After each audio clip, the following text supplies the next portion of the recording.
today's video is going to go over transformations of parent functions. So we've kind of discussed some of the parent functions, and we are going to use the absolute value function as an example to talk about transformations and kind of what they mean and how they look.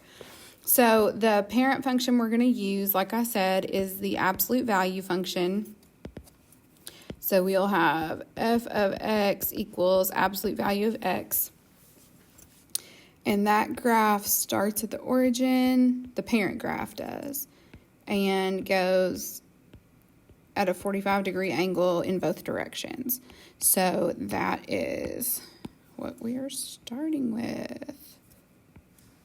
All right, so this is what our parent graph looks like.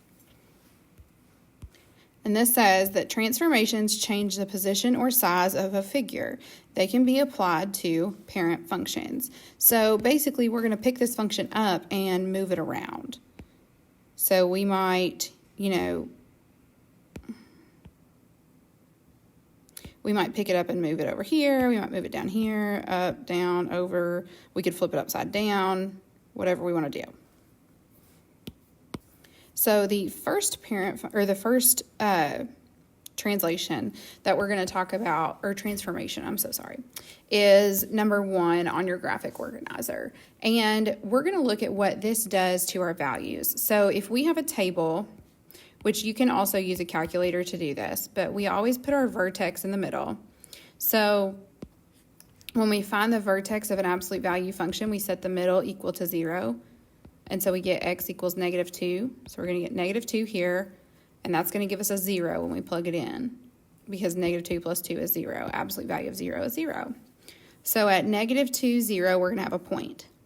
Now, if we were to plug in, let's just go left and right from here and see what happens. So if we were to plug in -1 as x, so that's like at this point, we would get -1 plus 2, which equals +1, and then the absolute value of +1 is +1. So that would go here. And if we go left to -3, we plug that in. -3 plus 2 is -1, and the absolute value of -1 is +1. So our next value is going to go here. And we know that an absolute value function is a v, and so we know that this pattern is going to extend indefinitely. And so we don't really have to plug in anything else for an absolute value function to know exactly what it's going to look like. So if we look at what happened to this function, we see that it moved from the origin left 2 places. The whole thing, we just picked it up and moved it left 2. So that's what I want you to focus on, is that this +2 inside the absolute value bars made our graph go left 2. So now let's look at what subtracting 2 does. Whenever we go to find our vertex, we're going to make that equal 0, and we have x minus 2 equals 0. We're going to get x equals 2. So our vertex is going to use the x value of 2, and when we plug 2 back in for this, we're going to get 0. So this is our vertex right here. And then whenever we plug in a +1 to see what the next point will be, we're going to get 1 as our answer. And if we plug in +3 to see what the next point will be, we're going to get +1. So it's going to go here. And then once again, we can just draw our arrows in because we know what pattern the absolute value function follows. And if we look here, we subtracted 2 instead of adding 2 this time, and it moved it to the right 2. And these movements are what we're focusing on. So those are what I want you to pay attention to, is how this addition to the function changes it and moves the graph. All right, so number 3 asks, what happens if we add 2 outside of the absolute value function? And so whenever when we make the stuff inside the absolute value equal to 0, we get x equals 0. So our x value for the vertex is 0. But then when we plug 0 in for x, we get 0 plus 2, which is +2. So our vertex is going to be at 0, +2.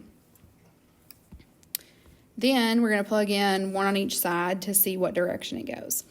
So if we plug in positive 1, we're going to get 1 plus 2, so that's 3. So it's going to go up 3 from there. If we plug in negative 1, we're going to get 1 plus 2, which is also 3. So it'll go up 3 from there. And then we can finish this out following that same pattern. So whenever we add 2 outside of the absolute value, we shift up 2. And that is the important part of our answer. That's what you need to write down. And number 4 does the opposite. It wants us to subtract 2 at the end. So we're going to find that our vertex is going to fall at the point 0, negative 2, because if we set this equal to 0, that's 0. Then when we plug 0 in to find y, we get 0 minus 2. So 0, negative 2. Here's our vertex. And then we'll plug in 1 on each side. So if we plug in negative 1, we're going to get negative 1 as our answer. If we plug in positive 1, we're also going to get negative 1 as our answer. So our graph is going to go this direction. So you can see that if we subtract 2 on the outside of the absolute value, it's going to shift our graph down 2. Number 5 has us multiply by 2. Sorry about that. Multiply by 2. So we want to see what this changes from the original function. So if we find our vertex, we do that by setting x equal to 0. And then when x equals 0, we're going to have 2 absolute value of 0, which is just going to equal 0. So our vertex is still at 0, 0. But now when we plug in 1, we're going to get positive 2. And when we plug in negative 1, we're going to get positive 2. So if you look at what happens to our graph, if we continue, actually I'm going to make the points. So if we follow this pattern of up 2 over 1, we're going to continue this direction. And you're going to see that we just have a skinnier V. Okay, so we have a skinnier version of our graph. This is called a vertical stretch. So let me get rid of some of that. It's called a vertical stretch because it's like you grabbed it at the top and grabbed it at the bottom and pulled, so it got skinnier. And we say that it's by 2 because that's what this number is. Okay, so we say it's a vertical stretch by 2. So on number 6, we're still multiplying, but this time we're multiplying by a number less than 1. This is a fraction. So let's see what happens. So we're going to find out that our vertex starts at the x value 0. And if we plug it in, we're also going to get y equals 0. So our vertex is still at the origin. When we plug in 1, we're actually going to get 1/2. And when we plug in negative 1, we're still going to get 1/2. Now, those are really close together, so I'm going to do another one just to show us how, the pattern. So if we plug in positive 2, we're going to get 1. If we plug in negative 2, we're also going to get 1. So if we look at the pattern that this is following, it's going up half of a block with every x increase. Okay? Half of a block.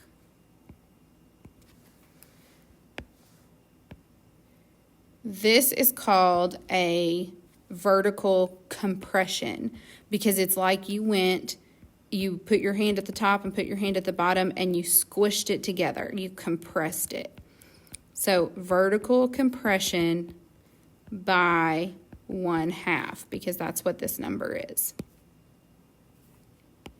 So this is the part that we want in our answer. And the last translation that we want to talk about, I'm sorry, I keep calling them translations, transformation, that we want to talk about is what happens whenever we have this negative out here. So in this one, our vertex is still at 0, 0.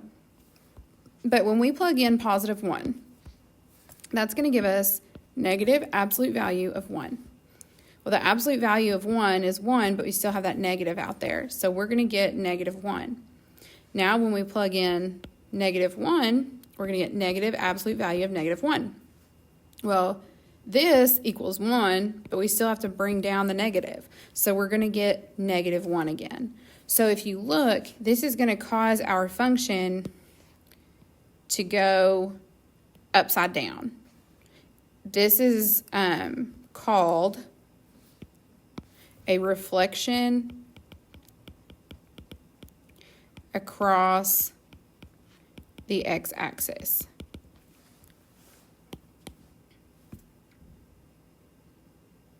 Okay, so let's take a look at the other side of your paper and kind of fill in our little cheat sheet, okay? So these are the examples that I want you to be able to look back on and kind of see how they work. And, yeah, but we're going to make a cheat sheet. Okay, so we want to look at this, f of x plus h. And what that means, so our original function was f of x equals absolute value of x. So if we were to say f of x plus h, that would be if we put x plus h where x is.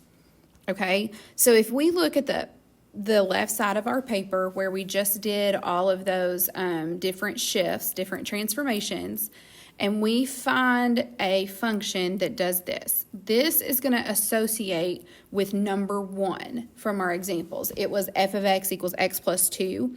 And if you look at what happened to that graph, that plus 2 caused it to go left. So f of x plus h makes it shift left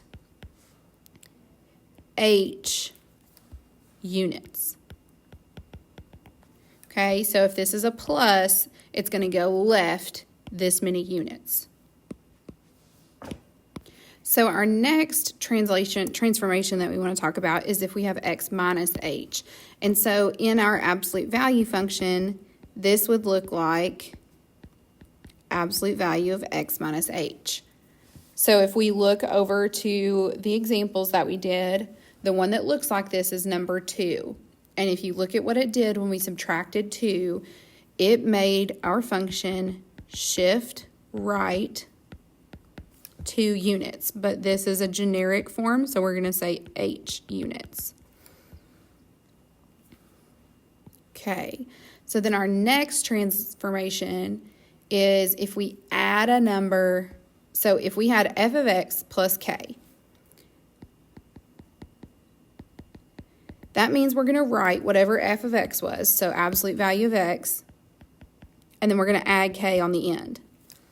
So if we look at this and try to figure out which example it matches up with, this looks like number 3. And number 3 caused us to shift up. So this type of translation will cause us to shift up k units. And then finally, we still have more, but in this section, f of x minus k is where we would say, we would write f of x, which is the absolute value of x, and then subtract k off the end. And if you look at number 4, we can see that this caused us to shift down k units.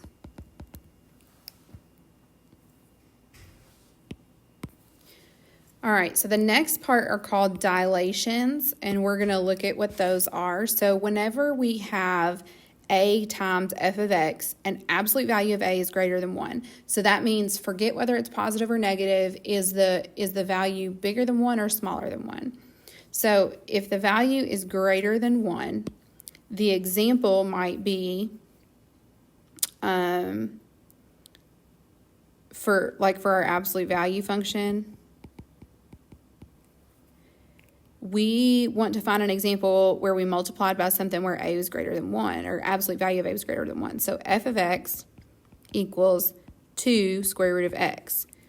So this would be a equals 2. So that fits this absolute value is greater than 1. And that caused us to have a vertical stretch by A. And when the absolute value of A is less than 1, so when it's a fraction that's smaller than 1, whether it's positive or negative, that is like number 6, where we had f of x equals 1/2 absolute value of x. That means that A equals 1/2, which is less than 1. This is a vertical compression by A. These are little quotes. All right. And the last thing that's going to go on our little cheat sheet is that if we put a negative outside f of x, so on our original function, we had f of x equals absolute value of x. So negative f of x is where you put a negative and then you put whatever f of x was. And this, if we look at number 7, reflects across x-axis. And guys, that is all for today. I hope you have a great day.